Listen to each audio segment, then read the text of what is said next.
Welcome back to At Home with Roby. I'm Patrick McIsaac from Roby Electric, along with Trent Haston from the Roby family of companies. We are joined by Bart Noonan from West Boulevard Ministries. And if you missed the last couple of segments, I mean, it's wonderful stuff. Please go back and listen to our podcast. Bart, I think one thing that we might have forgot to mention in the last segment is somebody's listening to this and they want to connect with West Boulevard Ministries, and you, of course. We talked about the Facebook page. It's probably the easiest way to connect. Patrick, you're exactly right. At this point in time, we're looking to have our website up by the end of the year. Wonderful. So you can go to Facebook, West Boulevard Ministry, and join our Facebook group.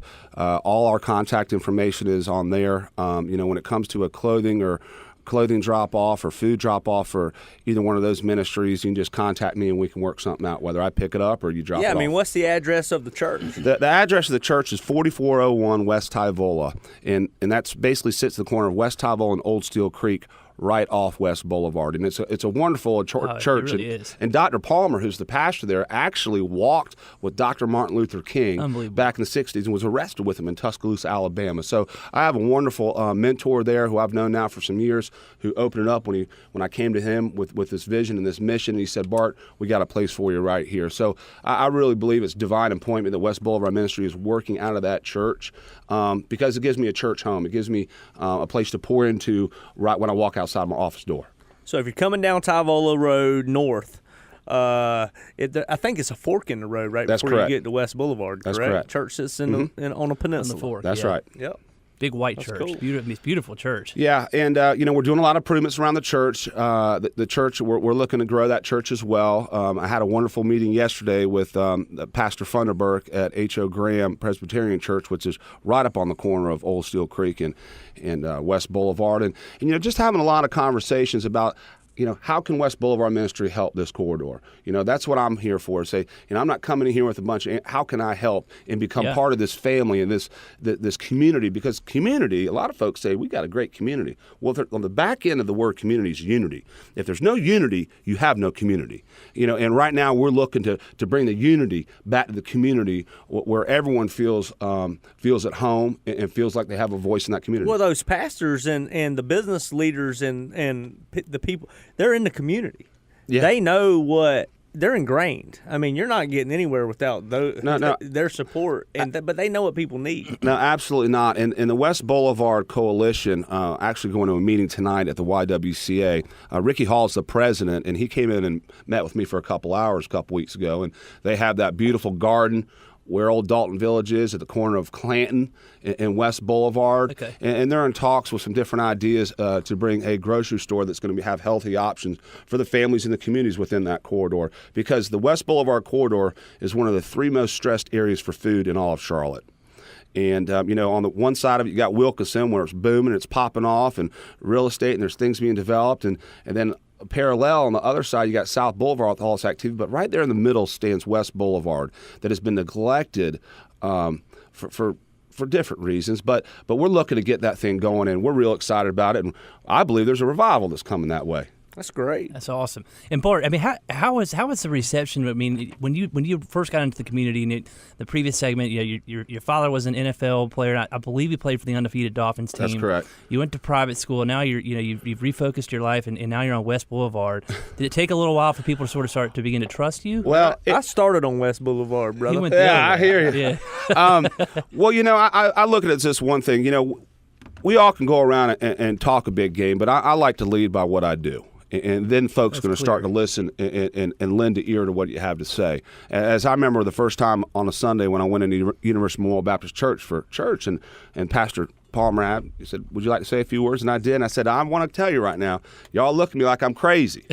I said, just give me some time and look at what I do and not so much what I say. So I believe that through hard work, through being in that community where I start in my day there, and they see you a lot, then they start to trust you. And then once they trust you, that's when those relationships, like we were just talking about, really start taking hold and change can happen. Just real quick on relationships, I had a lady I've been working with came up to me and she thought I was going to, she said, Bart, I really got to tell you something. I was hoping you'd tell the story. And I said, and we're in the truck, so I went to pick her up to take her up to the food bank a couple weeks ago. And she said, oh, you're always over our house praying, and I just really feel the Spirit coming from you, Bart. And I got to tell you something, because it just wouldn't be right if I didn't. And you might not like me after this. And I said, well, go ahead. She said, I'm HIV positive. And I looked at her and I said, I love you. And I want you to know something, that Jesus, came for the lost and came for the lepers and came for the prostitute and came for the beggar as he's walking in the temple.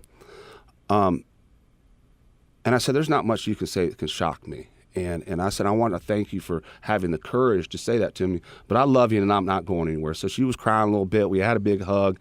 And I actually got to take a vacuum cleaner by her house later on this afternoon because she said she needed one. But, it's that, and that shows me that it's working, that folks are opening up, one at a time. And I had one lady ask me as I'm going around, because I got to do the fundraising by myself. I got to take out the trash. If anything has to be done, it's pretty much a one-man show with God, although we do have volunteers that come and help out with different things. And I have a very active board, albeit small, but active. So, I'm all over the place, but as this one lady was asking me, well, how do you know if the ministry is a success after a year? And I thought about it for a second. I said, listen, because I can look back to myself. If it positively affects one family, that they do a 180, and those children's lives have been changed and touched by West Boulevard Ministry, it's a success. Because it's one at a time, one intentional relationship at a time, one connection at a time. And then if I stay focused on that and with what's right in front of me, I know that God's going to take care of everything else, because I have that type of faith, a big, bold, audacious faith. And my wife chuckles at me sometimes because, I'm one of those that I love the Lord and I'm very vocal about that.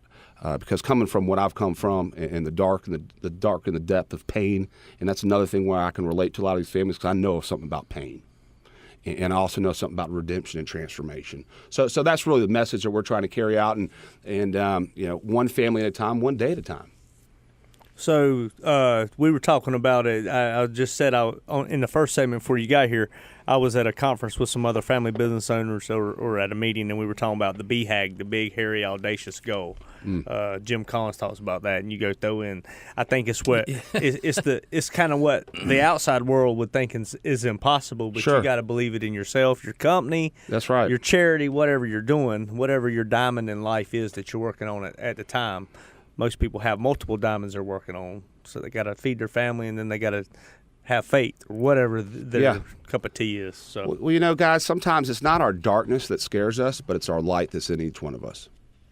And that comes from a Marianne Williamson poem, or a little excerpt she wrote. But it's our light, sometimes the good that we can do. I believe that if everyone got involved with something, there's a lot of wonderful organizations in Charlotte. Sure. Get involved in something. Find something that's you're passionate about and get involved.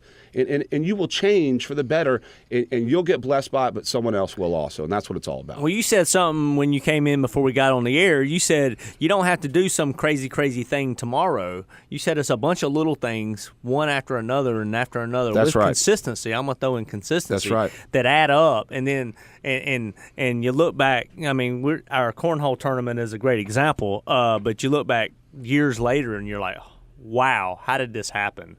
And the way it happened was a lot of singles. You got to get started. Yeah, you got to get started. I used to always say this to myself, I might get sober or clean on Tuesday or Wednesday or next year.